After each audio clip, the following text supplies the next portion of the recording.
Agatha Raisin and the Too Attentive Neighbour. A quiet Cotswold village, a too helpful new neighbour, and a sudden death that refuses to feel accidental. Agatha Raisin knows when kindness hides something far darker. Where in the world are you listening from tonight? Subscribe so you never miss upcoming mysteries. Will someone turn that thing off before it kills me? Agatha snapped, jerking back as the WI hall microphone gave a shriek that suggested an enraged kettle meeting its end. The assembled women of Carsley blinked at her in sympathetic winces.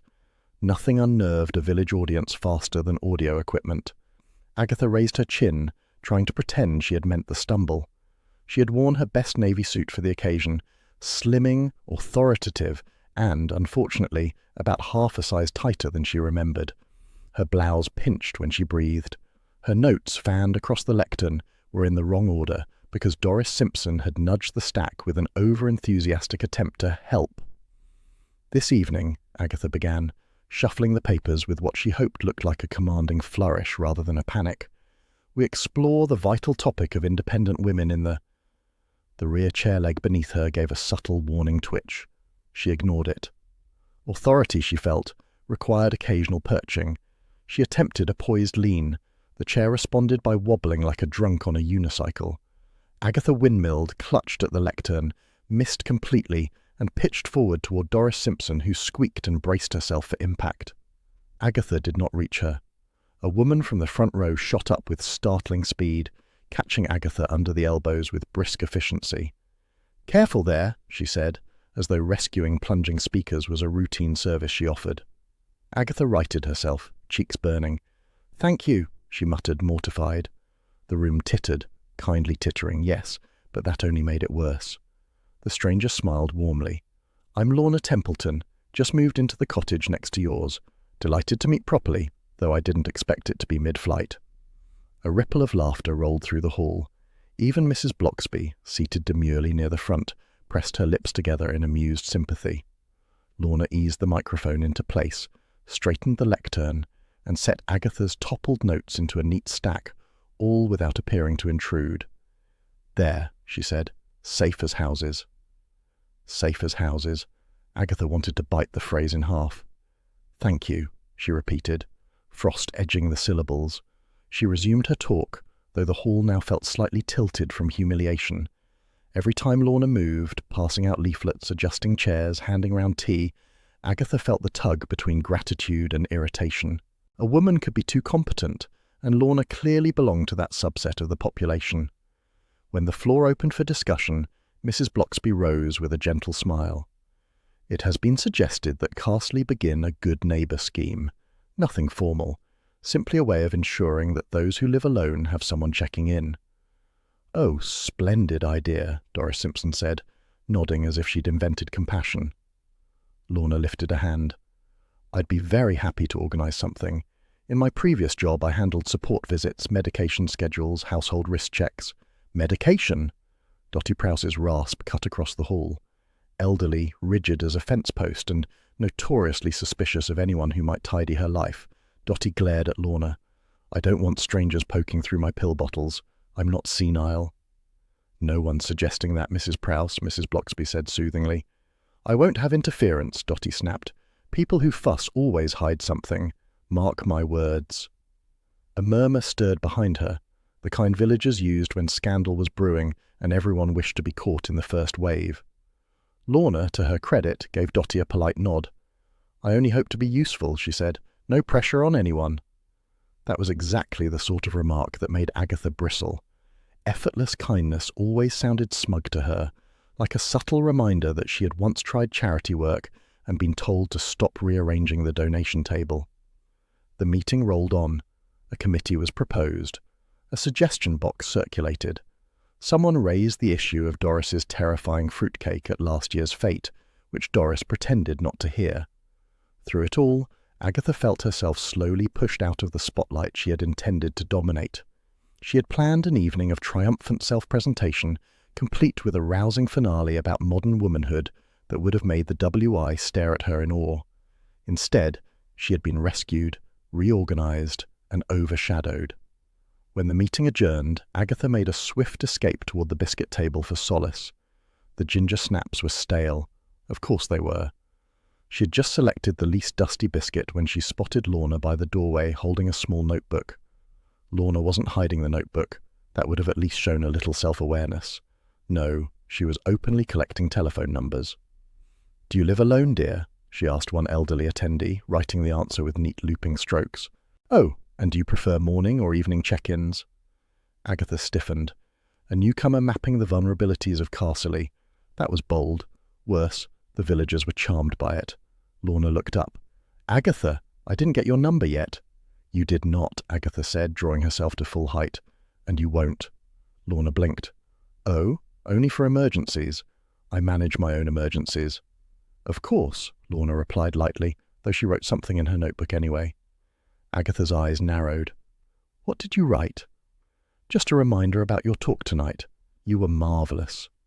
The compliment should have soothed. It did not. "You don't have to patronize me," Agatha said. "I'd never dream of it," Lorna replied, smiling with maddening sincerity.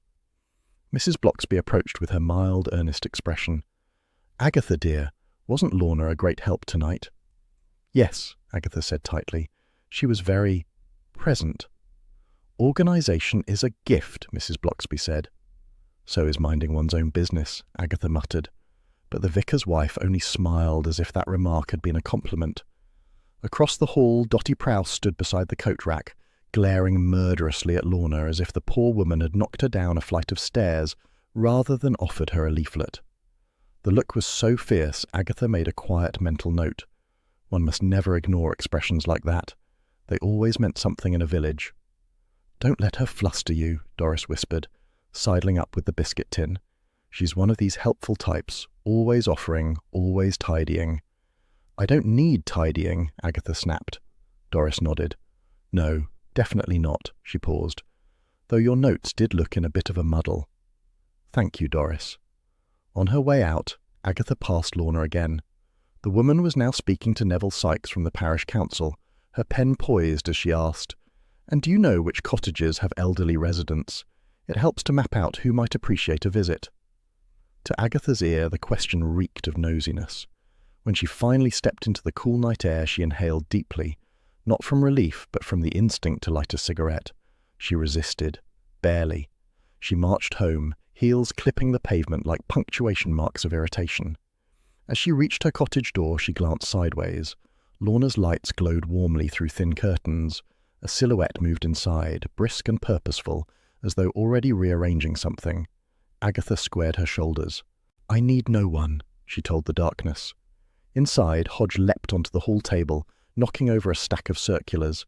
Agatha scooped him up, burying her face briefly in his warm fur. "Especially not someone with a notebook," she said. Hodge purred, entirely unimpressed by neighbourly schemes.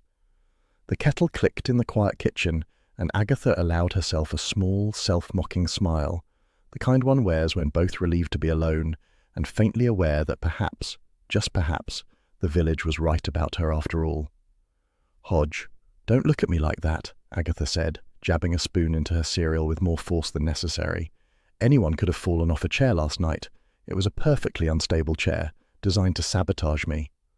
Hodge, perched on the counter where he had no right to be, blinked slowly and flicked his tail with regal disapproval.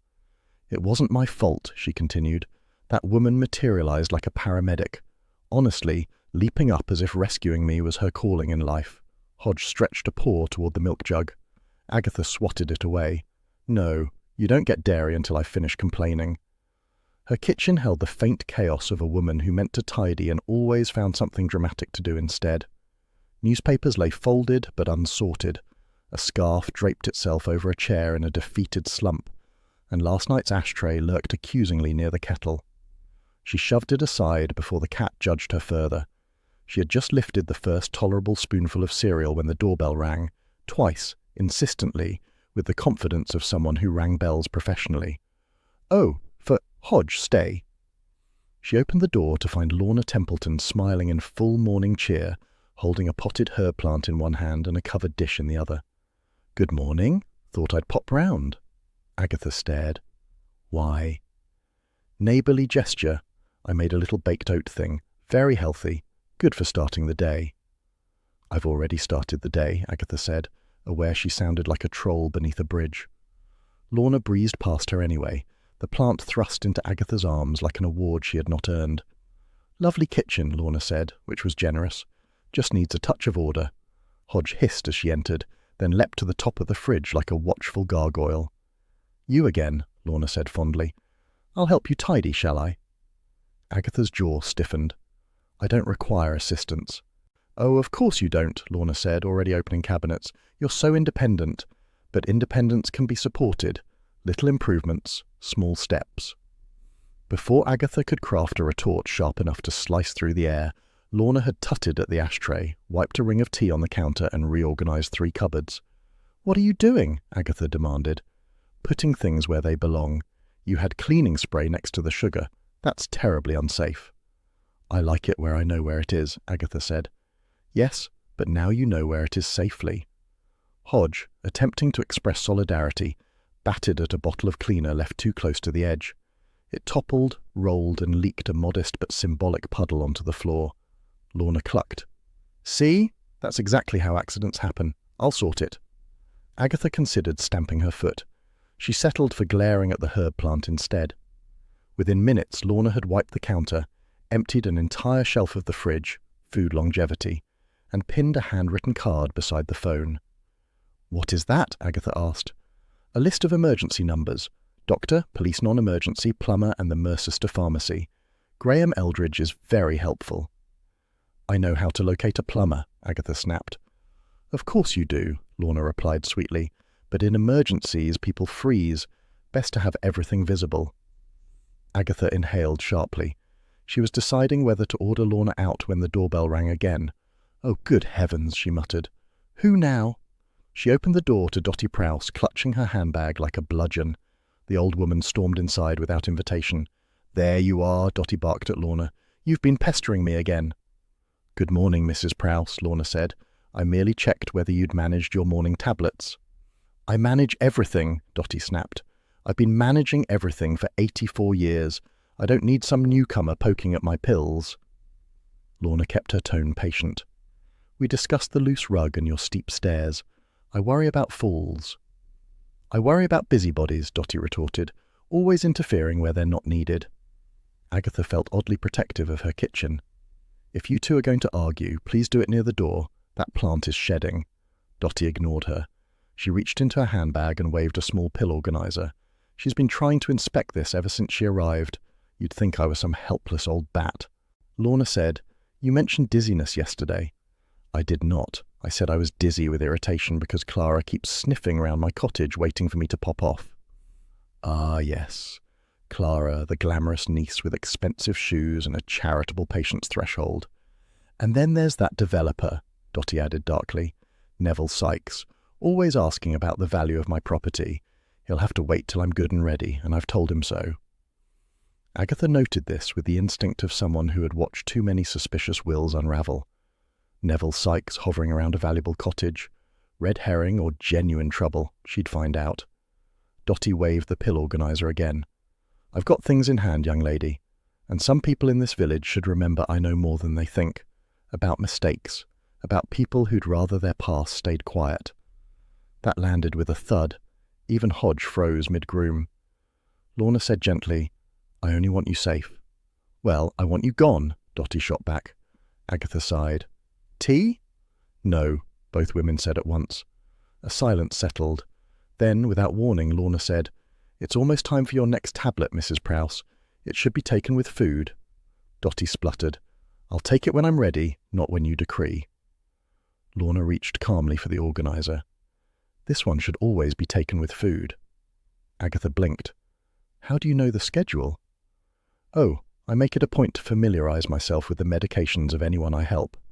Dotty gasped as though stabbed by courtesy. "I don't need your help. I'm perfectly capable."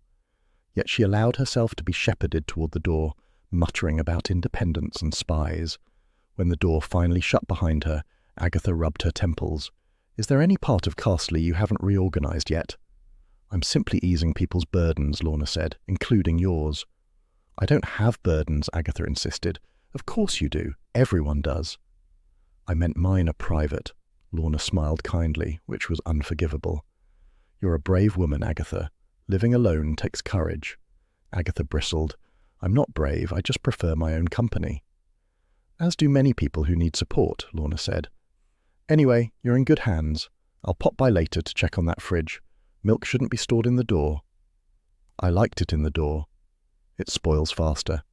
Agatha let out a strangled noise. Lorna picked up her empty dish. I'll fetch it back with lunch. Something light. I don't need lunch delivered. We'll see. And with that, she swept out, leaving the kitchen looking startlingly tidy and Agatha feeling startlingly reorganized. Hodge edged down from the fridge and sniffed the herb plant. Oh, don't you start, Agatha said. Her gaze drifted unwillingly to the emergency contact list now pinned in neat handwriting beside the phone. She had not asked for it. She had not wanted it. And yet there it was, a tidy little reminder that someone had decided she needed managing. Hodge nudged her ankle. Yes, yes, she muttered. Next she'll be labelling the cutlery drawer. But her eyes returned to the list, and for one treacherous moment she wondered if this was what people meant by being looked after. Hodge head-butted her leg, demanding breakfast. The kettle clicked softly in the background. Agatha sighed, half annoyed, half amused, and wholly uncertain whether she had just gained a neighbour or acquired a supervisor. Well, at least something looks decent today, Agatha muttered, tilting her head to admire her fresh highlights in the rearview mirror as she turned onto Jubilee Lane. The colour was a triumph, warm, glossy, and, according to the Mercester stylist, youthful without trying too hard, which was exactly the balance Agatha wished to project to the world. Unfortunately, the world refused to cooperate. Ahead of her, a knot of villagers clustered outside Dotty Prowse's cottage. An ambulance sat crookedly across the lane, lights strobing silently. A uniformed constable held out a hand to stop arriving traffic, though Agatha suspected he mostly wanted to keep the villagers from crawling through the windows. Oh, for pity's sake, she breathed, pulling over. The villagers parted like nosy curtains as she stepped out. She caught sight of Lorna Templeton in the doorway, pale and shaking slightly, speaking in hushed tones to Mrs. Bloxby. She found her, someone whispered. Poor Angel, someone else added. Angel. Agatha bristled. Lorna had been in the village for 5 minutes and already floated on a cloud of admiration thick enough to choke anyone within radius. Agatha edged closer. What's happened? Lorna turned, blinking rapidly. Oh, Agatha, I'm terribly shaken. I popped round to check on Dotty and she was at the bottom of the stairs. At the bottom, Agatha repeated. Yes, I knocked and got no response, so I tried the door. It wasn't locked. I walked in and saw her. She must have fallen. It's dreadful. Absolutely dreadful. Mrs. Bloxby touched Lorna's arm gently. You did the right thing calling for help. Lorna nodded, clutching a damp tissue. I only wish I'd gone earlier. Agatha restrained a comment about boundaries and popping round uninvited. Instead, she stepped inside with the constable's reluctant permission. Years of amateur sleuthing had given her an elegant ability to appear sanctioned when she absolutely was not. The cottage hall was narrow and dim. The staircase rose steeply, the landing at the top half hidden in shadow. Halfway up, a threadbare rug lay on the floorboards. The rug Dotty had refused to remove despite everyone warning it was lethal. A bulb above the stairs hung unscrewed, its thread showing. The paramedics worked quietly near Dotty's still form. One shook his head at Bill Wong as he rose. Bill turned, spotting Agatha at once. His eyebrows lifted in mild reproach, then softened. Best stay back, he said gently. I'm only observing, Agatha murmured, which was rarely true. The hall table to her left held a teacup, half full and faintly steaming. Odd. If Dotty had fallen earlier, the tea should be cold. Bill, Agatha whispered, that tea looks warm. Bill followed her gaze, thoughtful. Could be. Hard to say. And her pill organizer is open, Agatha added, noticing it splayed on the table's far edge, nearly empty. She told me only yesterday she needed a new prescription. Bill didn't reply, but the flicker of interest in his eyes was unmistakable. One paramedic approached. No signs of breathing or pulse. She's gone, sir. Agatha swallowed. Dotty had been a thorny, cantankerous woman, but she was ghastly through and through. The village would miss her the way one missed a draft, irritating yet strangely essential. As the body was prepared for removal, villagers outside supplied commentary. She was wobbly on her feet. She loved her sherry. She always said she felt dizzy. Convenient explanations. Too convenient. Agatha felt a familiar tightening in her chest, the one that meant her intuition was poking her ribs like an impatient child. "Bill," she murmured, "does anything strike you as odd?" "Everything's odd when a person lives alone," Bill replied, but he didn't dismiss her entirely. "We'll know more after the post-mortem." Before Agatha could argue, her handbag erupted with Roy Silver's shrill voice. "Agatha! Thank God you picked up. Are you in a tunnel? It sounds like a disaster zone." "It is a disaster zone," Agatha hissed. "Call me later." "I can't. There's a crisis. A journalist says—" She hung up. Roy's crises rarely involved death, unless one counted fashion emergencies. Lorna appeared in the doorway. "The paramedic said it looked like a fall," she said softly. "Poor woman. I knew the stairs were dangerous." "Did you?" Agatha asked too sharply. "You're very familiar with her house." Lorna flinched slightly. "I only ever meant to help." Mrs. Bloxby stepped between them, her kindness firm as a shield. "This is not the moment for questions." Agatha backed away. "Of course. Sorry." Though she wasn't. The paramedics carried Dottie out, the villagers' chatter shifting instantly from pity to speculation. Neville Sykes, the property developer, lingered near the gate with the proprietary interest of a man eyeing a soon-vacant plot. "Terrible business," he murmured to Agatha. "Older folk shouldn't live alone. These cottages are practically death traps." "Is that concern or opportunity speaking?" Agatha asked. Neville smiled thinly. "Both, perhaps." "Red herring," her mind whispered. "Possibly, but worth filing away." Bill closed the cottage door behind him and addressed the crowd. "We'll conduct the usual checks. No reason to treat this as anything but an accident for now." The villagers nodded, relieved. Nothing soothed rural nerves like an official, optimistic pronouncement. But Agatha noticed Bill avoiding her gaze, which told her everything. Back home later, she peeled off her coat and let Hodge wind himself around her legs. She stroked his warm fur absently, replaying the scene in her mind. The warm tea, the half-empty pill organizer, the unscrewed bulb. All small things, yet they hummed with wrongness. Her answering machine flashed. She jabbed the button. Roy's voice filled the cottage. "Agatha, darling, you're ignoring me. Something ghastly is happening at work. Call me before I expire dramatically." She deleted it. Hodge leapt onto the windowsill, tail switching. Agatha followed his gaze. Across the narrow garden hedge, Lorna's bedroom window glowed. Lorna sat at a desk, writing furiously in a notebook, her face drawn tight with focus rather than grief. "What are you up to?" Agatha murmured. Lorna paused as if sensing the scrutiny, then snapped the notebook shut and turned off the lamp, plunging the room into darkness. Agatha's pulse quickened. Too calm, too composed, too everything. She turned away from the window, unease prickling along her spine. Hodge stretched luxuriously beside the teapot, flicking his tail against her arm as if urging her to stop brooding and serve his supper. "All right," Agatha muttered, filling the bowl. "But something's not right here, and I'm going to find out what." Hodge purred at the promise, curls of steam rising from the kettle as it clicked off, as though even the kitchen agreed that this was only the beginning. "Honestly, could we not wait until I've had coffee?" Agatha muttered as she stepped into the vicarage sitting room, where a half-circle of WI women were already dissecting Dottie Prowse's death with the appetite of professional coroners. Mrs. Bloxby looked up with a serene smile. "We were just saying how sudden it all was." "Sudden? That woman could terrify death itself," Agatha said, shrugging off her coat. She accepted a cup of coffee, strong, merciful, still too hot. Around her, the vicarage radiated calm domestic warmth, soft ticking clock, faint scent of toasted tea cakes, and a view of the back garden through misted windows. The tranquility only sharpened the women's sharp-edged curiosity. Mavis Luttridge leaned forward. "Lorna Templeton did her best, you know. Found her, poor thing. She's brave." Brave. Agatha's jaw tightened. Some people might say she was a little too involved. Mrs. Bloxby lifted an eyebrow. "Agatha, dear, calling her smarmy does her no justice. Though," she added gently, "she may be, perhaps a little intense." "That's one word," Agatha said. "Intrusive is another." Before Mrs. Bloxby could respond, Betty Ray chimed in. "Dottie was in Mercester last week visiting a solicitor. Rumour is she was altering her will again." "Again?" Agatha asked. Oh, she did it yearly, Betty said. Kept everyone on edge. Very good for discipline. Agatha sipped her coffee, letting the information settle. Dotty changing her will right before dying under suspicious circumstances.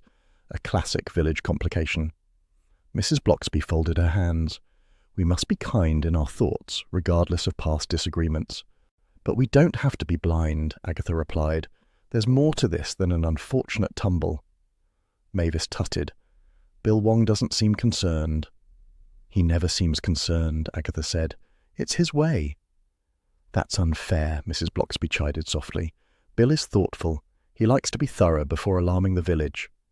Agatha snorted. This village is permanently alarmed. A ripple of amused agreement floated through the group. As the chatter swelled again, a new topic emerged. The ordinary miracle of rural gossip mutating into fresh revelation. Dotty, it seemed, had been overheard in the post office complaining her niece Clara was circling like a vulture, eager to know what would happen to the cottage.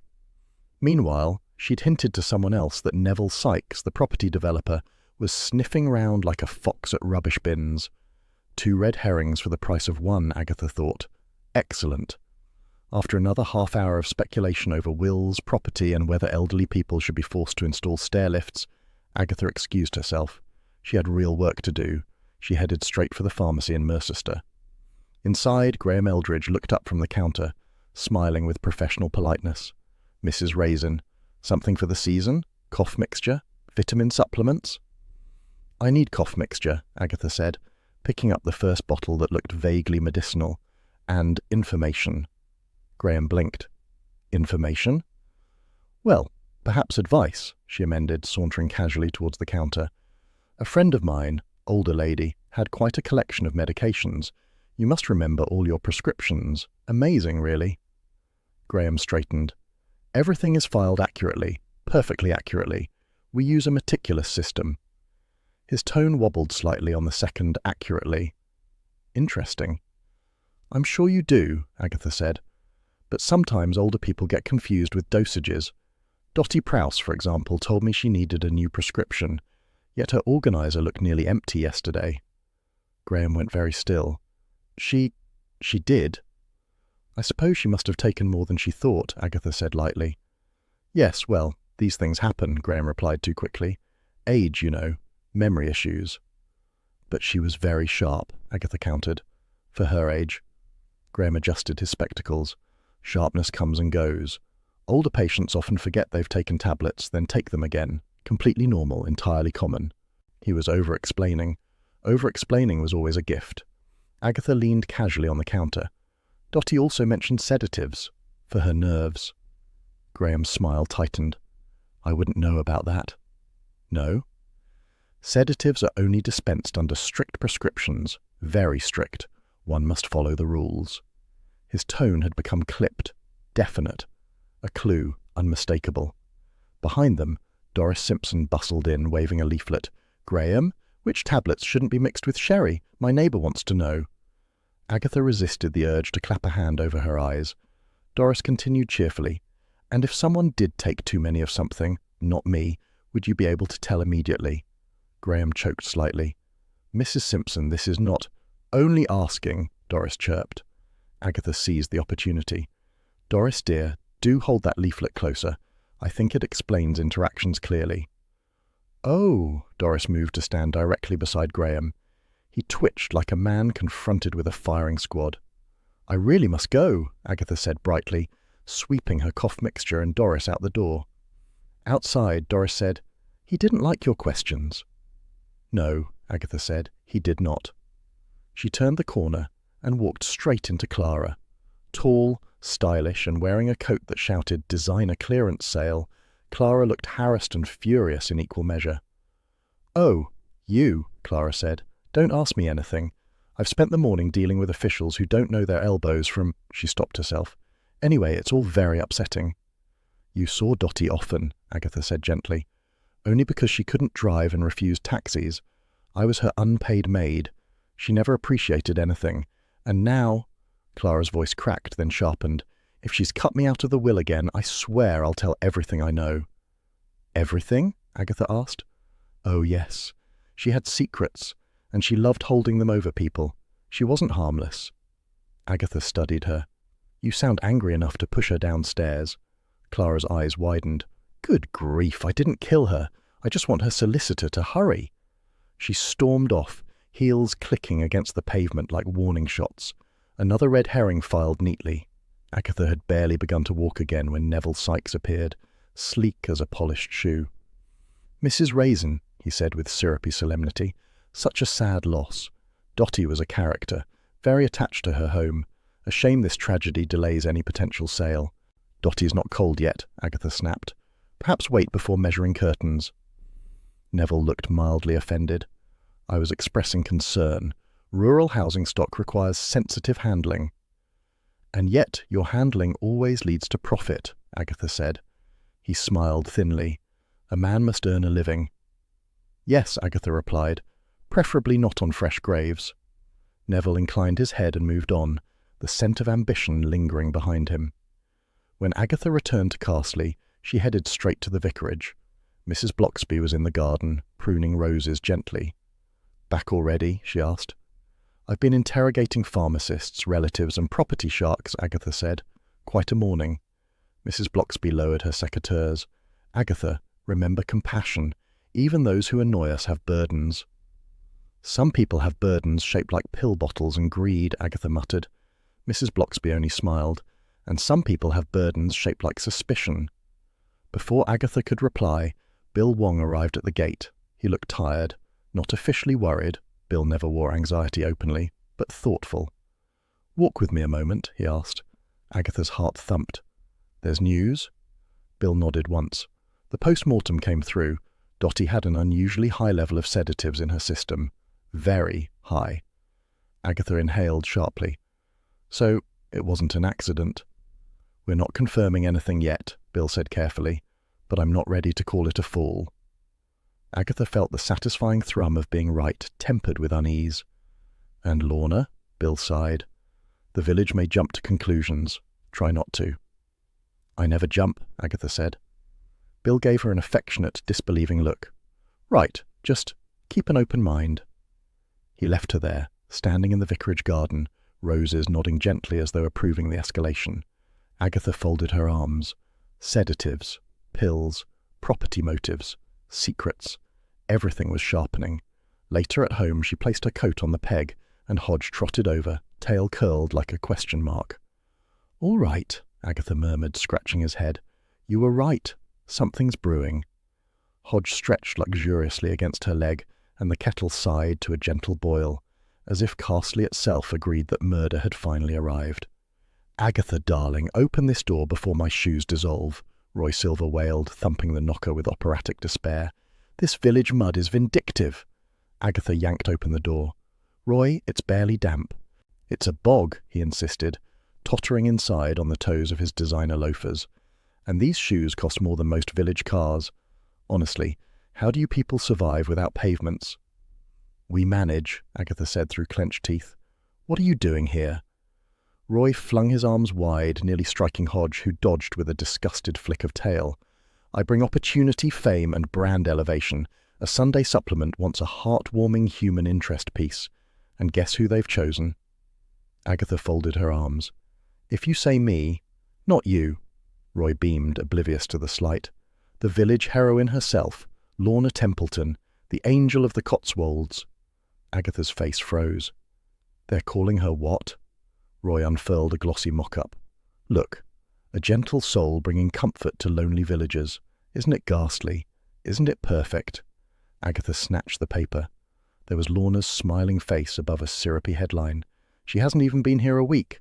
Exactly, Roy said. Fresh, marketable, angelic, and she discovered a body. Tragic gold. Roy, a woman has died, Agatha snapped. Yes, yes, Roy said, waving a hand. But the public loves uplift in tragedy, and you can help me shape the narrative. We'll mention community spirit, rural kindness, something about medication awareness. No, Agatha thrust the paper back. Before you slander the dead and canonize the living, we need to look into Lorna properly. Roy's eyes sparkled. Oh, we're investigating? Fabulous. I'll need snacks. And a better coat. Agatha grabbed her handbag and keys. We're driving to Evesham. Lorna used to work in a sheltered housing complex there. Roy blinked. Why?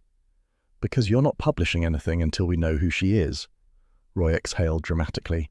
Fine, but if I ruin these shoes, I'm billing you.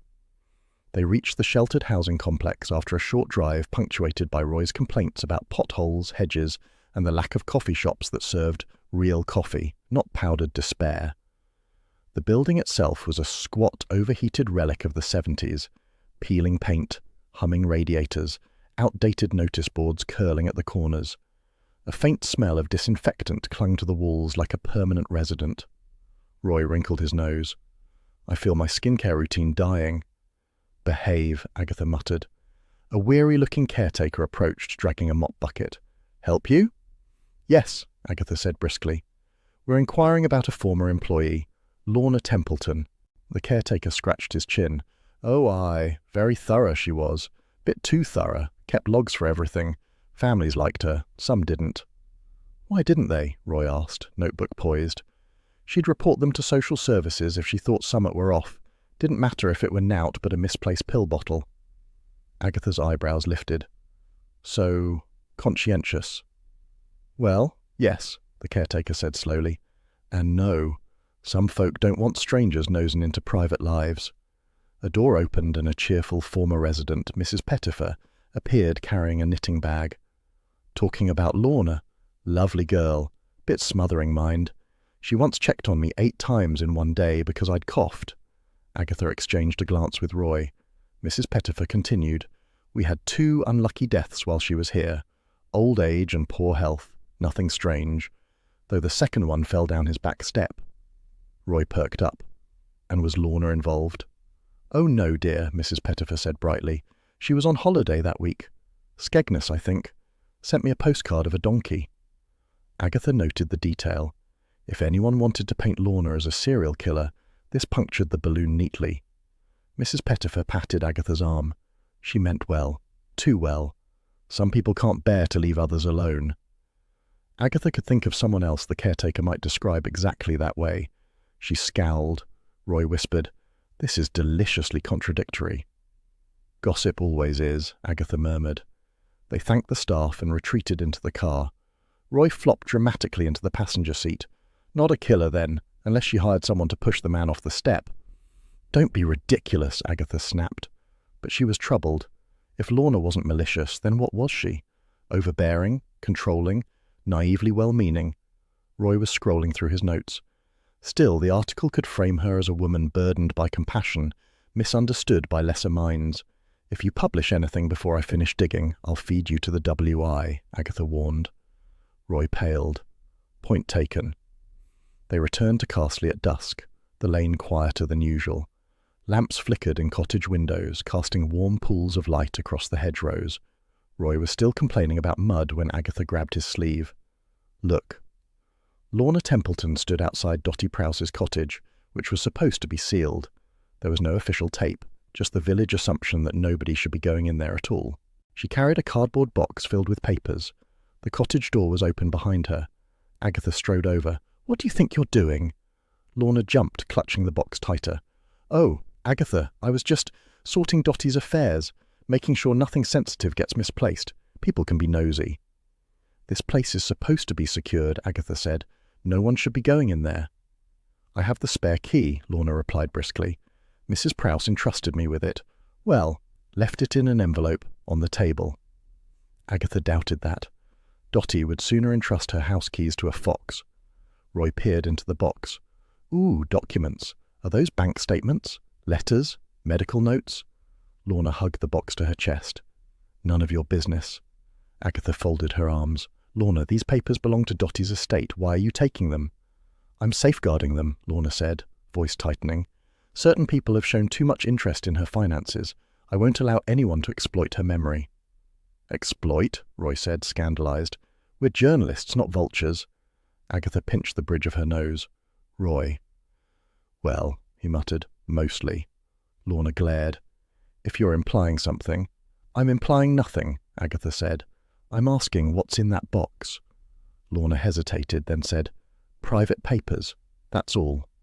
She turned abruptly and marched away, box clutched protectively, disappearing down the lane. Roy gasped. "She's looting the cottage! How marvellously suspicious!" Agatha ignored him, staring at the open doorway, the shadows inside stretching like long fingers. Everything felt wrong. "Come on," she said finally. "We're leaving." Roy fumbled behind her.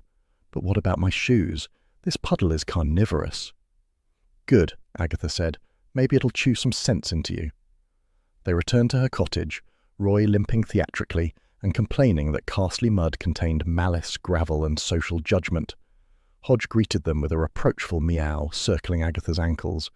Roy reached down to pat him and nearly toppled into a chair. Agatha lit the living room lamp. "Roy, I don't trust her." "Obviously," Roy said, flinging himself onto the sofa. "She's perfect for an article, which makes her terrible for reality. She was removing things from a locked house, and she lies easily." "Yes," Roy said brightly. "A woman after your own heart." Agatha threw a cushion at him. Roy dodged badly and fell sideways, landing in a huff of cushions. "Your village is hostile." "My village," Agatha said, "is full of secrets, and if Lorna is involved in any of them, I'm going to find out." Roy straightened his shirt. "So what next?" Agatha took a deep breath. "I'm breaking into that cottage." Roy blinked. "You?" "Yes." "You'll need backup." Agatha smirked. "I have someone in mind."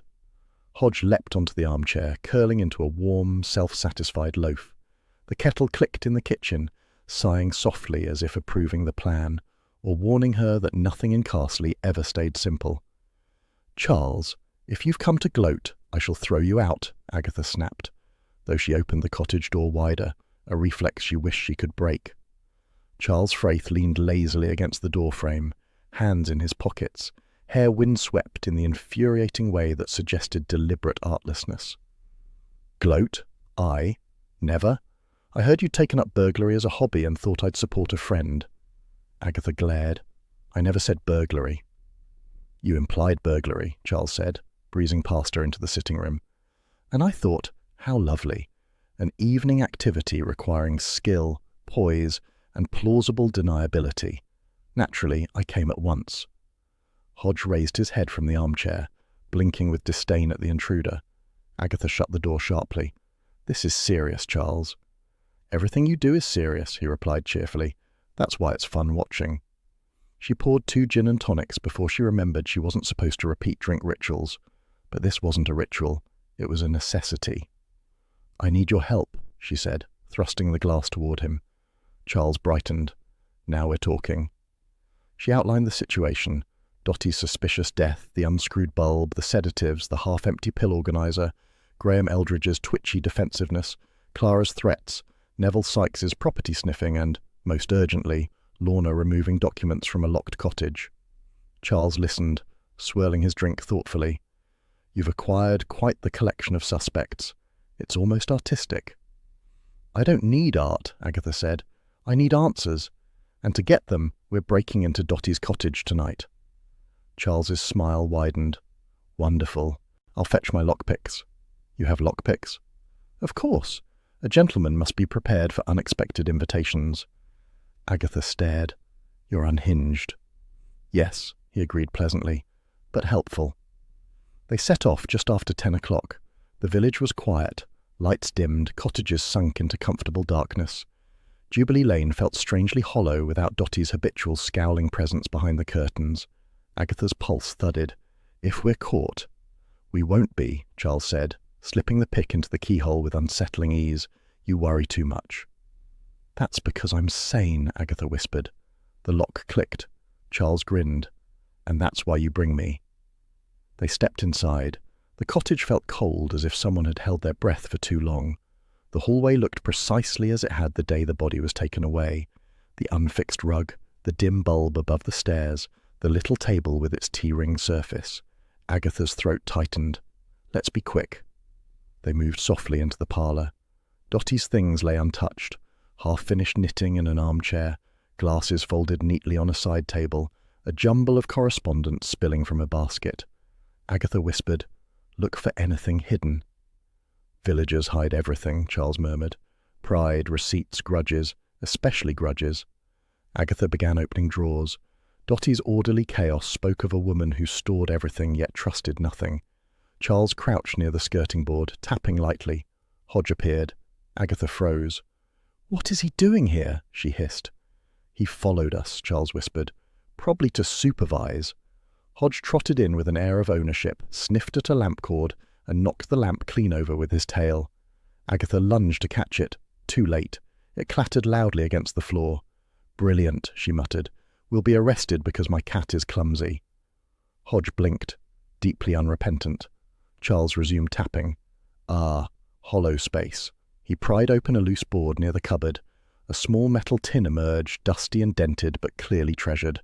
Agatha crouched beside him as he opened it. Inside were folded letters, yellowing, tightly written, edged with smugness. Charles read aloud, "Your little mistake with the heart tablets all those years ago. A respectable village chemist should be more careful. That's a threat." Graham Eldridge. It had to be. But the initials on one letter read only G.E. Agatha felt a thrill of vindication mixed with a faint queasiness. She was blackmailing him. "Extensively," Charles said, fanning more letters. "Listen, your silence has a price, and I alone decide when it ends." Lovely phrasing. She missed her calling as a novelist. Agatha reached for the next paper. Photographs. Grainy, slightly crumpled, from a village fete more than a decade earlier. Neville Sykes, unmistakable even with more hair, stood in a shadowed tent embracing a woman who was definitely not his wife. My, Charles murmured. Dottie collected sins the way others collect teaspoons. Agatha breathed. Neville looks terrified of scandal. Motive, perhaps. "Everyone in this village has a motive," Charles said, "but only one murdered her." Agatha rifled the tin again, hands shaking slightly. "We need copies. Evidence." Charles pulled a small torch and a tiny camera from his pocket. "Why do you have that?" Agatha demanded. "Because you are my friend," he said, "and you attract trouble." She felt an unexpected warmth at that, though she'd die before admitting it. They began photographing the letters, working quickly by the dim torchlight. The house creaked rhythmically, wood settling or memory breathing. Then the front door unlocked. A voice drifted down the hall. "I promise you, Neville, I'm just trying to keep things orderly." Lorna and Neville, together. Agatha's stomach clenched. Neville's voice followed. "Orderly? Lorna, you shouldn't be in here without permission. If anyone finds out—" "They won't," Lorna said. "But some of Dottie's documents need sensitive handling." Charles mouthed, "We need to leave." Agatha nodded. They grabbed their things. Hodge, sensing urgency, bolted ahead toward the kitchen. They slipped through the narrow back door and into the small garden. Charles guided Agatha into the hedge as the two voices drifted nearer. Lorna was saying, "There are papers here that could harm innocent people if misread, and I won't allow it. Not after everything I've worked for." Neville replied, "You're playing with fire. Those files are dangerous." Agatha held her breath. The words vibrated through the garden air. Not guilt exactly, but fear and secrecy tightly interlaced. She and Charles ducked behind a shed as Lorna and Neville stepped into the kitchen doorway, Lorna clutching another file. Charles whispered, "So she's not just fussy. She's interfering at an Olympic level." Agatha whispered back, "And Neville's hiding something too." After a moment, the lights clicked off. Footsteps retreated. The cottage fell silent. They crept out. Hodge padded triumphantly across the grass, fluffy tail held high, as if he had facilitated the entire escape. Agatha picked him up. "You've caused enough trouble for one night," she murmured. Charles grinned. "Nonsense. He's our best lookout." They walked back toward Agatha's cottage under soft village darkness, a darkness that felt heavier now, as if the secrets in Dottie Prowse's parlour had seeped into the hedgerows themselves. Inside, Agatha set Hodge down and leaned against the table, pulse still racing. Charles poured himself a splash of wine without asking. "Well," he said, "this is delightfully messy." Agatha glared at him, though without heat. "Charles, people are lying. Lorna, Neville, Graham, all of them." "And you," he said lightly, "are in your element." Agatha tried to scowl, but the truth was comfortable as a warm coat. Charles finished his glass. "When do we resume burglarious activities?" "Soon," Agatha said. "There's more to uncover." Hodge leapt up, stretched luxuriantly, and curled beside the kettle, which clicked softly in the quiet, as though offering its blessing on whatever mayhem Agatha planned next.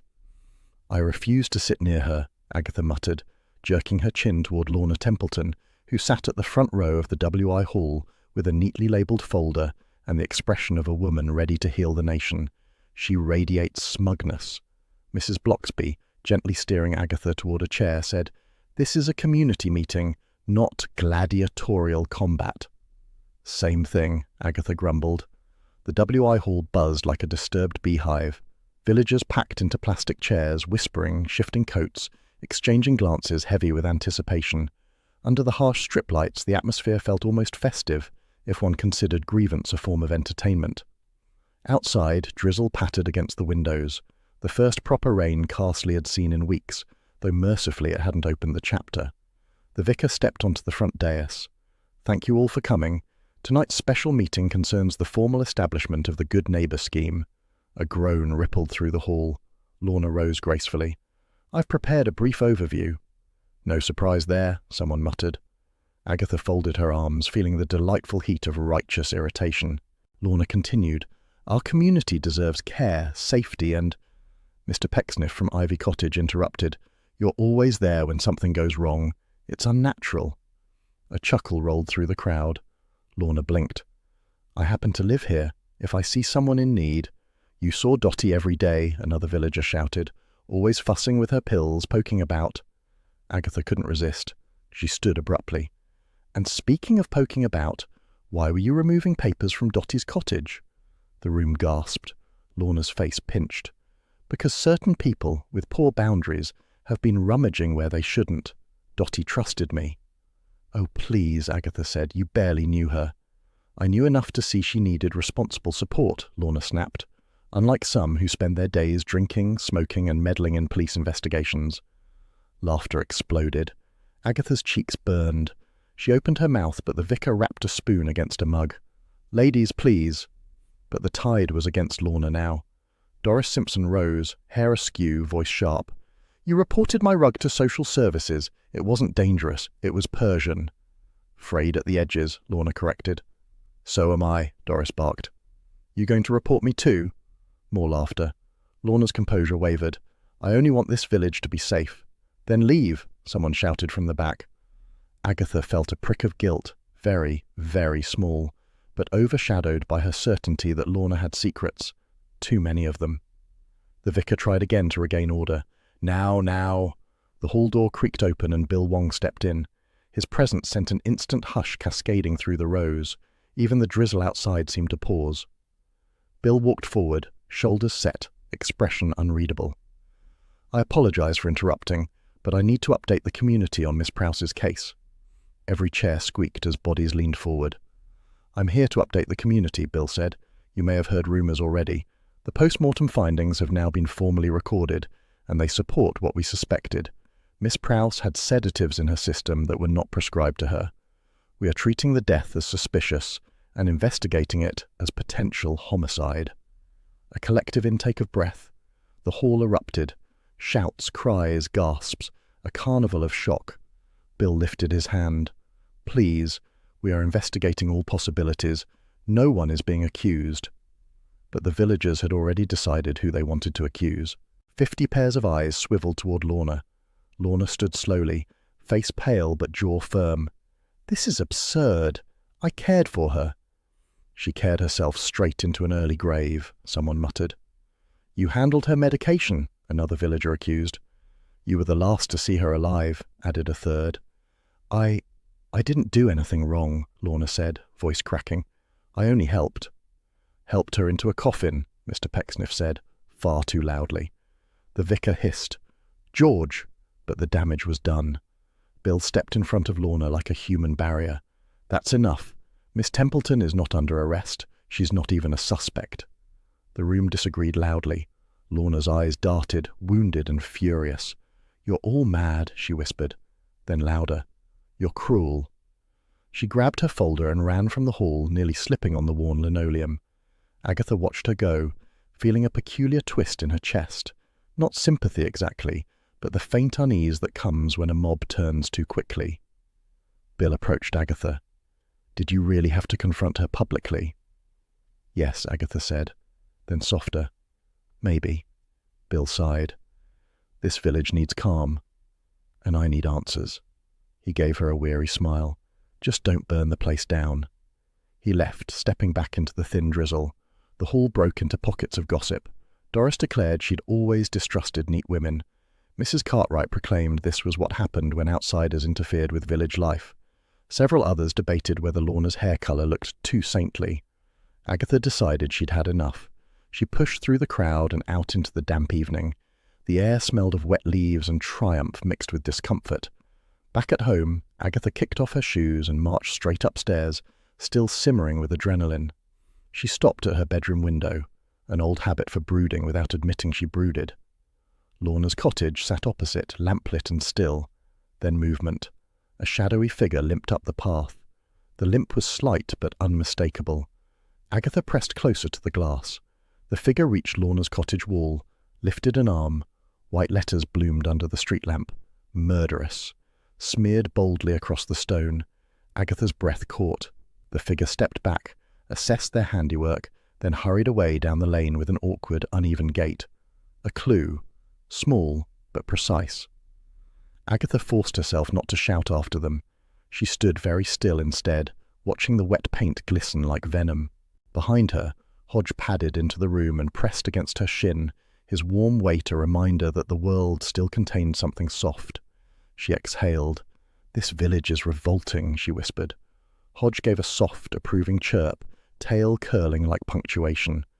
Downstairs the kettle clicked faintly, a domestic note in a night that had turned unexpectedly ugly, and Agatha Raisin, heart racing with suspicion and something almost like shame, knew the real hunt had only just begun. Agatha's dressing-gown pocket snagged on the chair as she moved, and something small slipped free without her noticing. "Hodge, what have you stolen now?" Agatha demanded, crouching under the kitchen table where the cat was batting something with triumphant relish. "If it's another mouse, I'm moving." Hodge chirped smugly and continued pummeling the crumpled strip of paper. Agatha snatched it up and froze. "Oh," she whispered. "Oh, you clever, wicked creature." The torn scrap bore the distinctive green edge of a Mercester Pharmacy label. Printed clearly were Dottie Prowse, and beneath it the name of a sedative Agatha had never heard. Not the mild nerve tablets Dottie used to complain about. Something stronger. Something she certainly had not been prescribed. Hodge sat back, tail curling like a question mark, pleased with himself. Agatha stood abruptly, heart thudding. "This was hidden somewhere," she muttered, "which means someone didn't want it found." A sharp knock rattled the door. "Oh, hell," Agatha breathed, stuffing the scrap into her dressing-gown pocket before opening the door to Doris Simpson, armed with a feather duster and an overflowing tote bag. "Morning, Agatha," Doris announced, bustling in without waiting. "You won't believe the morning I've had. Lemon bleach everywhere. My toilet looks like a citrus crime scene." Agatha resisted the urge to push her out again. "Doris, I'm busy." "I won't stay long," Doris promised, settling at the kitchen table. "Only, did you hear about that awful graffiti on Lorna's cottage? Murderess, if you can imagine." "I saw it," Agatha said flatly. "Well," Doris continued, rummaging in her bag, "I might have seen someone limping by there around the time the paint was drying. Alf, I thought. Limp just like his. Right leg, bit stiff. You know how he's always twisting something." Agatha paused. "Alf? Are you sure?" "As sure as I am that your bin needs emptying." Agatha frowned. "Where exactly was he?" "Near Lorna's gate," Doris said. "Looked guilty as a dog in a butcher's shop." Hodge meowed pointedly, as if offended by the comparison. "But Alf was fixing the vicarage guttering yesterday evening," Agatha said slowly. "Up a ladder." "Well," Doris said, "he's talented. He can limp and climb." Agatha grabbed the phone. "Doris, hold that thought." A brief call to Mrs. Bloxby confirmed the timeline. Alf had been on the vicarage ladder throughout the graffiti incident, observed by the vicar himself, who'd been timing tea steeping for a sermon metaphor. "Then it wasn't Alf," Agatha said after hanging up. Doris blinked. "But the limp." "Someone else in this village limps," Agatha said. "And lies." Doris looked delighted. "Ooh, scandal." Agatha ushered her out before she could say anything else destructive. As soon as the door shut, she pulled out the scrap label again. Dottie's name, a sedative not on her repeat prescription list. the dosage instructions jaggedly torn off, a clue bold enough to stand on its own, and Hodge had unearthed it like a furry detective. "Good boy," Agatha murmured. Hodge preened. She called Charles and Roy. "Emergency meeting, bring yourselves." Charles arrived first, looking like he'd sauntered out of a spa rather than a murder inquiry. Roy clattered in 2 minutes later, trailing perfume, panic, and opinions. Agatha slapped the label scrap onto the coffee table. "Found this under the kitchen table." Charles raised an eyebrow. "Is this where you keep evidence now?" "Hodge retrieved it," Agatha said proudly. Roy knelt to examine it. "Dottie's name, and a sedative she wasn't supposed to have. Isn't this illegal?" "Yes," Agatha said. "And dangerous. And it came from Graham Eldridge's pharmacy." Charles frowned. Someone obtained stronger sedatives for her, without prescription. Roy glanced between them. So either Graham is incompetent, or he's terrified of something he's done, or both. "Let's find out," Agatha said. "Roy, time for your performance." Roy brightened instantly. "Oh, a role? What am I? A detective, a magistrate, a glamorous whistleblower?" "A regulatory inspector," Agatha replied, "from a department that doesn't exist. A phone call only. Try not to incriminate us." Roy saluted. "Darling, deception is my native language." He dialed the pharmacy number and, to Agatha's astonishment, dropped into a clipped, bureaucratic voice. "Good morning. This is Mr. Blackburn from the South Midlands Clinical Oversight Committee, conducting a preliminary audit on controlled sedatives." Charles choked on his tea. Roy continued. "Please confirm your current inventory of Class C sedatives, batch numbers included." Graham Eldridge's voice squeaked through the receiver. "Audit? Today? No one informed me." "Surprise audits ensure compliance," Roy intoned. "Begin with your most recently dispensed sedatives, particularly anything labelled for elderly patients." Agatha mouthed, "Brilliant," despite herself. Graham launched into a panicked ramble. Batch numbers, stock levels, suppliers, more detail than anyone had requested. Then, "And of course we've had no irregularities with last week's sedative deliveries. None. Absolutely none." Roy raised an eyebrow at Agatha. "We do not require excuses," he said smoothly. "Only confirmation you maintain secure dispensing procedures." Yes, of course," Graham cried. "Everything is locked, logged, accounted for. Nothing missing, nothing at all." He hung up abruptly. Agatha sat back. "Well, he's terrified." "Also guilty of being boring," Charles added. "No," Agatha said. "He knew exactly which drugs might be questioned. He reacted before Roy even mentioned names, and he lied about nothing being missing." Roy beamed. "I was magnificent." "You were tolerable," Agatha said. "Now hush." She paced the room. "We now know Dottie had stronger sedatives. Someone gave them to her. Someone who knew how dangerous they were. Someone who panicked at the idea of scrutiny." Charles nodded. "And someone in this village limps." Agatha stopped. "Yes, and we need to find out who." Before they could plan their next move, a soft knock came at the door. Mrs. Bloxby stood there, pale and troubled. Agatha's irritation softened. "Come in. What's wrong?" Mrs. Bloxby stepped inside, clasping her hands. "I need to show you something, but it requires delicacy." Roy whispered, "Drama," and Agatha elbowed him. Mrs. Bloxby reached into her handbag and withdrew a sealed envelope, faintly yellowed. "Dottie left this with me some weeks ago. She said, 'If anything happens to me and people tell lies, open this.'" Agatha stared. "She anticipated trouble." Mrs. Bloxby nodded. "I didn't want to intrude on her affairs. She could be sharp, cruel even, but she trusted me with this. And now, after everything, I believe we must read it." Charles stepped forward gently. "Are you sure?" Mrs. Bloxby sighed. "No, but justice must matter more than my discomfort." Agatha felt a twinge of respect that tugged at her chest. Mrs. Bloxby continued, "I've arranged a small private meeting at the vicarage this evening. Just us. The envelope should be opened where quiet and truth are both welcome." Agatha took the letter carefully. It felt oddly warm in her hand, as if holding the distilled spite and foresight of the woman who wrote it. "Thank you," she said softly. Mrs. Bloxby smiled faintly. "I only hope it contains light, not more darkness." She departed, leaving the cottage quiet except for Hodge, who hopped onto the armchair and began washing his face as if he'd solved the entire mystery himself. Agatha stroked his head. "If that envelope contains half the venom Dotty spread in life," she murmured, "we're about to learn uncomfortable truths."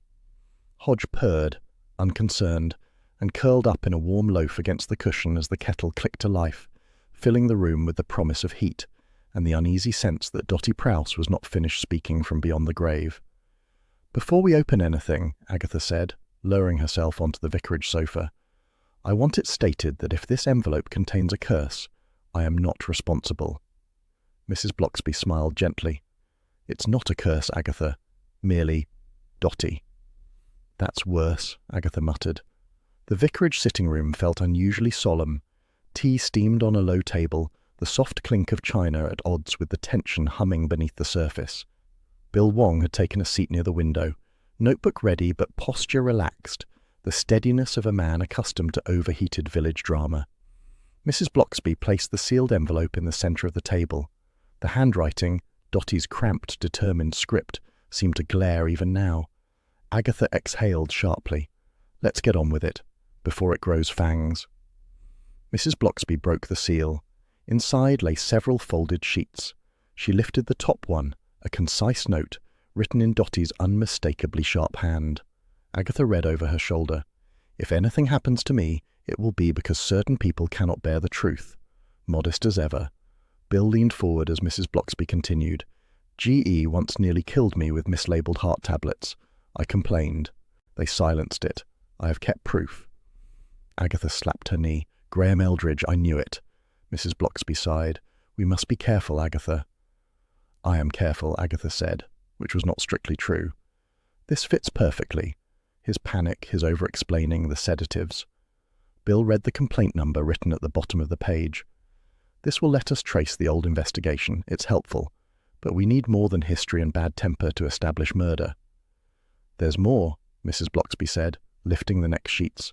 Copies of the blackmail letters, the ones she and Charles had found in the cottage. Dotty had enclosed them for safekeeping, alongside meticulous notes, dates, payment requests, veiled threats.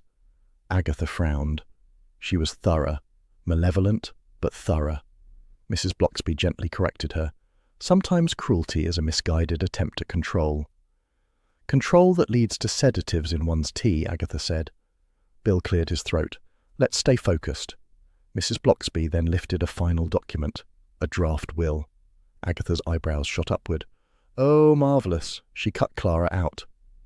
"This leaves the cottage to a housing charity," Mrs. Blocksby confirmed. "Clara stands to inherit nothing." "So she no longer has motive," Bill said. "At least not financial." "Clara will be incandescent," Agatha murmured with relish. Bill closed his notebook. "I'd better bring her in. We need a formal statement." Clara arrived half an hour later, carried by a wave of expensive perfume and outrage. She swept into the sitting room like a gust of theatrical weather. "I cannot believe," she began, before even sitting down, "that my aunt stored incriminating documents with the vicar's wife of all people. Honestly, what was wrong with a safe deposit box?" Agatha sipped her tea. Probably too boring for her. Clara glared. "And cutting me out of her will entirely? Entirely? After everything I did for her?" Mrs. Blocksby handed her the draft will. Clara scanned it, colour rising rapidly. A charity? A housing charity? She always hated charities. Bill, patient, intervened. "We need to ask where you were the night she died." Clara flopped dramatically into an armchair. "At work. Mercester retail hell. Till closing. I have witnesses. Colleagues. CCTV. Customers stealing lip balm. Take your pick." "Good," Bill said. "That gives you a solid alibi." Clara huffed. "Of course it does. You think I have time for murder between serving bargain hunters?" Agatha leaned forward. "Did Dotty ever mention Graham Eldridge?" Clara blinked. "That little man from the pharmacy? She used to crow about owning him. Said he once made a mistake with her medication and she could ruin him if she wanted. Honestly, she loved blackmailing people. It was her main hobby." "Did she ever say she planned to expose him?" Agatha asked. "Yes," Clara said. "Every other week. She threatened everyone. She even threatened me once over forgetting her ginger biscuits." Mrs. Blocksby murmured, "I don't think she always understood the pain she caused." Clara snorted. She understood perfectly. She enjoyed it. Bill scribbled a note. "Thank you, Miss Prowse. We'll need your contact details again before you go back to Mercester." Clara rose in a cloud of lavender perfume. "Fine, but this is humiliating. My aunt leaving letters here like some village oracle. It's absurd." She swept out, flinging the vicarage door wide enough for a draught to follow. The moment she was gone, Agatha turned to Bill. "Well?" Bill rested his hands on his knees. "She's selfish, angry, resentful, but not our murderer. Her alibi checks out." Agatha clicked her tongue. "Pity. She'd make a marvellous villain." Mrs. Bloxby gave her a mild look. "Villainy isn't entertainment, Agatha." "Depends who you ask," Agatha said. They left the vicarage together and walked a short way down the lane before parting. But Agatha's instincts buzzed too strongly to go home. Her phone rang. Neville Sykes. Agatha braced herself and answered. "What do you want now?" Neville's oily voice slid through the receiver. "Mrs. Raisin, I was merely wondering whether you've made any progress regarding the sale of Miss Prowse's cottage. My firm remains very keen to assist with a smooth transfer." Agatha barked a laugh. "Neville, Dotty has been dead for 5 minutes." "A figure of speech," he said lightly. "Although I do find it interesting that a certain chemist in the village has been unusually anxious. Terribly anxious types. Chemists. The smallest scandal and—" Agatha cut him off. "Are you implying something?" "I'm merely observing," Neville said. "One never knows who might have wished the dear woman gone. Sad business. But opportunities arise." "Goodbye, Neville." She hung up before he could continue. Charles, who had been lounging against her garden wall waiting for her, said, "Let me guess. Neville wants a bargain on the cottage." "He wants a corpse cleared off a property deed," Agatha snapped. "And he has too much interest in chemists' scandals." Charles nodded thoughtfully. "Still not our killer, though. Too obvious." Agatha sank onto the garden bench. "We're close," Bill said, "but we need to tie Graham to the sedatives, to Dotty, to the moment she collapsed. Everything." Charles smirked. "So we give him a chance to panic, create a scenario, push him towards overreacting." Agatha's eyes gleamed. "Exactly." "Dangerous?" Charles asked. "A little," Agatha admitted, "but only socially." Charles stretched. "Good. I can handle social danger. Criminal danger is exhausting." She swatted him lightly with her handbag. "We need to think. We need something that forces Graham to reveal what he fears most." Charles raised an eyebrow. "May I suggest leaving you alone with him for 5 minutes?" Agatha ignored him, mind racing. Bill had said they were close. Dotty's envelope had reinforced motive and means. The sedative label, Hodge's discovery, had tied the pharmacy to something forbidden. Graham's panic during Roy's audit call had revealed knowledge he shouldn't have. Now Agatha needed proof. Something undeniable. She rose. "Tomorrow, we set a little trap." "Trap?" Charles repeated. "Do I get to act?" "No," Agatha said. "You get to follow instructions." "How dull!" But his grin betrayed excitement. Agatha unlocked her cottage door. Hodge trotted out to greet her, weaving between her ankles with a soft chirp as if claiming credit for the day's progress. Agatha scooped him up. "You," she whispered, "are a better detective than half this village." Hodge purred and stretched luxuriously against her arm. Inside, the kettle ticked once and began to heat, filling the quiet cottage with the promise of warmth. A small, steady comfort as the tangled threads of Dotty's life tightened around the truth. "Try not to look like a lunatic," Agatha hissed as she tugged Charles's sleeve. "I'm acting," Charles replied serenely. "It's called research." "You're not researching anything except my patience." They stood outside Graham Eldridge's pharmacy in Mercester, its window filled with vitamin adverts and shampoo bottles arranged with tragic optimism. Charles had dressed for the role of wealthy hypochondriac, silk scarf, immaculate coat, expression of soulful fragility. Agatha planned to play the fretting friend. Bill waited in an unmarked car by the bus stop, close enough to observe but far enough that Graham wouldn't spot him. Agatha pushed Charles through the door. The little bell above it gave its usual hopeless jangle. Graham emerged from behind the dispensary screen, pale and jumpy. "Good afternoon," he said. "Can I help you?" "Oh, indeed you can," Charles drawled. "I need something calming, something strong, something that whispers me to sleep." Graham blinked. "We don't dispense sedatives without prescriptions." Charles placed a hand on his chest. "Oh, but I'm frightfully delicate. Ask anyone," Agatha cut in. "We have elderly friends in the village, Graham. Frail ones, very frail. You know how easily they could fall downstairs or elsewhere." Graham stiffened. "I'm sure I don't know what you mean." Agatha leaned on the counter, lowering her voice. "We're worried someone may have had too much of a certain sedative. You remember Dottie Prowse? Poor woman. Terrible thing." Graham swallowed. "Of course." Charles fluttered his scarf. "Yes, dreadful. Now what was she on again? Something mild, something gentle." Graham answered reflexively. 10 milligrams in the morning, 20 at night. She shouldn't have—" He stopped. The shop seemed to hold its breath. Agatha's eyebrows rose. "Funny you should know that by heart." Graham flushed scarlet. Well, dosages. One tries to keep things straight." "Straight?" Agatha echoed. "Is that why her pill organizer was almost empty? Straightness." Graham's mouth opened and closed silently. Charles murmured, "My word, this is better than theatre." Before Graham could recover, a delivery boy arrived with a crate of toiletries, enabling Graham to retreat to the back under the pretense of signing paperwork. Agatha shot Charles a look. "We've cracked him." "Good," Charles said, "because my character arc is nearly complete." Bill joined them outside moments later. "He slipped," Agatha said triumphantly. "I heard," Bill replied, "and I've also found something in the dispensing log. A line altered on the day Dottie died. The ink's lighter than the rest. Someone inserted an entry after the fact." Charles whistled. "Sneaky." "Enough for a warrant?" Agatha asked. "Not yet," Bill said, "but close." Agatha folded her arms. "Then we push him." Bill gave her a long, weary look. "Pushing suspects is my job." "Incorrect," Agatha said. "Your job is to arrest them after I push them." Bill muttered something that sounded suspiciously like prayer, but let her continue. At that moment, Graham reappeared at the pharmacy door, pretending to check the street. He spotted them and instantly froze.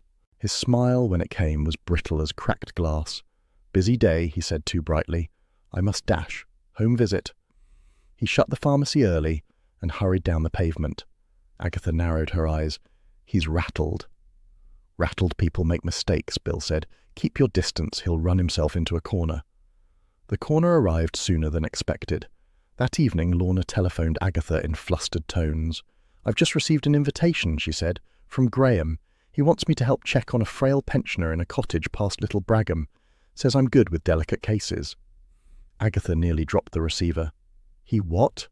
"He said he values my compassion," Lorna continued, preening. Agatha clapped a hand to her forehead.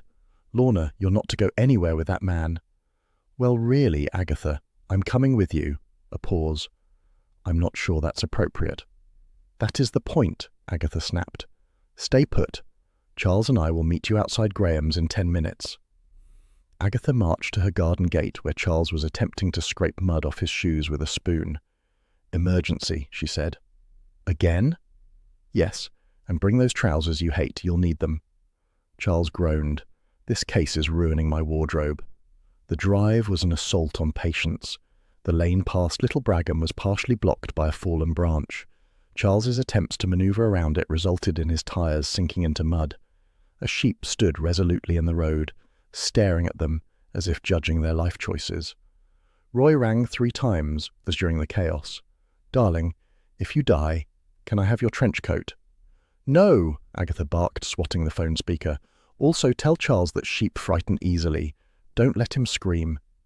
"I do not scream," Charles snapped. The sheep disagreed by bolting into a hedge at the sound of his voice. By the time they reached the remote cottage, dusk had settled like an exhausted sigh. Lorna stood outside in her neat coat, looking self-important and terrified. "He's inside," she whispered. "Said the patient was feeling faint." Agatha frowned. "What patient?" "I didn't ask," Lorna admitted. Charles rubbed his temples. "Of course you didn't." Agatha pushed past her and entered the cottage. The kitchen was small, dim, and too quiet. A tea tray sat on the table with 2 cups prepared, the larger one set opposite where Lorna would have sat. Agatha sniffed the air. Gas. Charles checked the hob. The knob was turned just enough for a slow leak. Agatha grabbed Lorna's arm. "Out!" "But—" "Now." She dragged her through the doorway as Graham appeared from the back room. startled to find his plan disrupted. At that instant, Bill stepped through the side entrance, having followed Graham's car from Mercester. He shut off the hob with efficient calm. Graham's face drained of colour. His left foot dragged slightly as he moved, the telltale limp. Agatha pointed. "That limp," Agatha said sharply. "It matches the one I saw the night the word went up on Lorna's wall." Graham sagged. "She would have ruined me," he whispered. "Dottie threatened to expose it all. My old mistake. My career. Everything." Bill's voice remained steady. "So you killed her?" Graham shook his head wildly, then nodded once as if his thoughts had collided mid-air. "She said she'd report me again. Said she held my life in her hands. I only meant to shut her up, just for a while. I measured it, enough to make her compliant. I didn't think anyone would check." Then Lorna kept fussing. "I thought, if the village blamed her—" Lorna gasped. "Blamed me? I was trying to help." "You interfere," Graham spat. "You always interfere. You see too much." Agatha stepped forward. "You tried to poison her too." Graham's eyes flashed. One mistake ruins a man forever. She would never stop. Bill handcuffed him with practiced ease. Charles adjusted his ruined trousers. "You know," he said mildly, "for a man terrified of scandal, you've created an absolute circus." Graham hissed something unintelligible as Bill guided him outside. Lorna stood trembling, mortified. "He invited me because he thought I'd drink the tea." Agatha patted her shoulder. "Men like him assume women like you are too trusting. Prove him wrong next time." Charles added, "And stop rescuing everyone. It's exhausting." "It is not," Lorna protested weakly. "It is," Agatha and Charles said together. Later, back at her cottage, Agatha lowered herself into her favourite chair. Hodge leapt into her lap, purring with smug satisfaction as if he had personally solved the case. She stroked his back. "Very well, you clever beast. You knew before any of us." The kettle began its quiet boil in the kitchen, filling the house with a warm, familiar whisper. Agatha exhaled, letting the day's triumph settle into something gentler. The comfort of home, a purring cat, and the feeling that, just this once, she had helped the world become a little less poisonous. "Honestly, the speed people change sides," Agatha muttered, watching Mrs. Timpson and Mrs. Mason huddled outside the village shop. Only yesterday they had been calling Lorna a danger to civilization. Today they offered her homemade chutney and apologies shaped like compliments. Mrs. Bloxby, walking beside her, gave a gentle sigh. "It is easier to absolve oneself than others, Mrs. Raisin." "Speak for them," Agatha said. "I never accused her of murder." "You suggested she rearranged pillboxes with sinister purpose." "That was detective work," Agatha insisted, "not slander." Carsley had begun its usual moral reshuffling. Graham, now firmly identified as a villain, absorbed all remaining outrage. Dottie Prouse became a cautionary tale, a woman who collected grievances like stamps and paid the ultimate price for her hobby. And Lorna, poor, officious, interfering Lorna, had been swiftly upgraded from monster to martyr. Agatha found the whole process irritatingly tidy. Bill arrived at Agatha's cottage late that afternoon, carrying a folder and an expression of mild triumph. Mrs. Bloxby, already settled in an armchair, welcomed him with tea.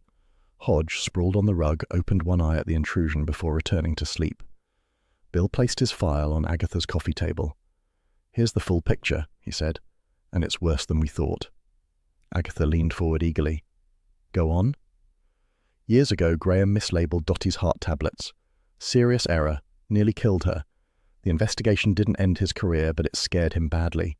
Dottie realized she had leverage. Bill tapped the folder. "She bled him for years. Money, free prescriptions, small favors." Mrs. Bloxby pursed her lips. "That's dreadful." "Blackmail works best on terrified people," Agatha said, unable to hide satisfaction at being correct. Bill continued. When Lorna arrived, showing an interest in everyone's medication and hinting about safety checks, Graham panicked she'd uncover his old mistake. Dottie increased her demands around the same time. "Perfect storm," Agatha murmured. So he stole sedatives from his own stock, added them to Dottie's tea, and she became unsteady and fell on the stairs. He then unscrewed the stairlight bulb to make it look like a simple accident. After the post-mortem results reached the station, he vandalized Lorna's cottage wall to shift suspicion. He sprained his ankle that night, climbing over a pile of bricks while fleeing after he vandalized Lorna's wall. Agatha gave a sharp nod. I knew that limp meant something. Hodge flicked his tail as if claiming prior insight. Mrs. Blocksby looked genuinely sorrowful. What a tragic, needless chain of fear and bitterness. Tragic for Dotty, Agatha said. But she was a menace. Bill closed the folder. She didn't deserve to die, but she wasn't innocent either. Cases like this rarely are. Agatha sniffed. Complexity irritated her when it diluted her sense of accomplishment. 2 days later, Lorna requested a private word. Agatha found her hovering by the lane, clutching a folder as though it might fly away. Her expression was a blend of relief and wounded pride. I wanted to say, Lorna began stiffly, that although you were excessively suspicious of me, I appreciate that you meant well. Agatha folded her arms. I wasn't excessively suspicious. You behaved suspiciously. Lorna bristled. Helping my neighbours is not suspicious. Breaking into cottages is questionable. I was ensuring documents were secure. From whom? From prying eyes, Lorna snapped, which ironically turned out to include you. They glared at each other. Then, reluctantly, both softened. Lorna cleared her throat. I've decided to move. There's a volunteer program in North Cottington. Proper training, structured duties, clear expectations. I think I'll be more suitable there. Agatha felt an unexpected tug of sympathy. People here judge too quickly. So did you, Lorna replied, though not unkindly. Agatha hesitated. Well, yes, perhaps. Lorna smiled faintly. Goodbye, Mrs. Raisin. Goodbye, Agatha said, and try not to exhaust them. Lorna went pink. I do not exhaust people. You do, Agatha murmured as she walked away. That evening, Agatha and Mrs. Blocksby sat with tea in Agatha's sitting room, the fire whispering gently. Hodge occupied nearly all of Agatha's lap, determined to maximize his comfort. Mrs. Blocksby said quietly, I think Lorna admired you in her way. Agatha scoffed. Admired? She hovered like a drone. She noticed you were lonely. Agatha stiffened. I am not lonely. Mrs. Blocksby's smile was soft. Everyone is lonely sometimes. Agatha looked into her teacup as though it had betrayed her. She made me feel watched. Attention is complicated, Mrs. Blocksby said. Some forms comfort us, others irritate us, but we still need the right sort of attention at the right time. Agatha made a face. I prefer admiration. You prefer being understood, Mrs. Blocksby corrected gently. Agatha disliked how accurate that felt. Bill stopped by briefly to drop off some paperwork, offering them a tired but satisfied smile. The case will hold. Graham confessed fully. He'll face trial. Good, Agatha said. I'd hate for all my intuition to go unappreciated. Bill gave her a fond, long-suffering look. Your intuition is rarely ignored. After he left, Agatha lit a cigarette, then paused, glancing at Mrs. Blocksby. What? I'm allowed one. Mrs. Blocksby said nothing, only reached for another biscuit. Her silence carried amusement rather than disapproval. Agatha exhaled a thin stream of smoke. Castley feels different now. Quieter, Mrs. Blocksby agreed. For the moment. Agatha crossed her ankles. Give it a month. Someone new will move in. They always do. And they'll be peculiar or secretive or charming in all the wrong ways. Possibly, Mrs. Blocksby said, sipping her tea. Agatha stroked Hodge's fur. I'm quite good at spotting trouble. You attract it, Mrs. Blocksby corrected gently. Same thing. Hodge stretched luxuriously, kneading Agatha's cardigan with unhelpfully sharp claws. She winced but let him continue. The fire crackled. Outside, Dotty's old cottage sat dark and still, no bustling neighbour peering from its windows. Agatha stared at it a long moment. Funny, she murmured. I'm relieved she's gone, but something about that quiet feels empty. Mrs. Blocksby rose, placing a comforting hand on Agatha's shoulder. Emptiness doesn't last long here. Someone always fills it. Agatha allowed herself a crooked smile. Let's hope they're less exhausting than the last one. Hodge yawned, stretching across her lap as though claiming the cottage, and Agatha, as his domain.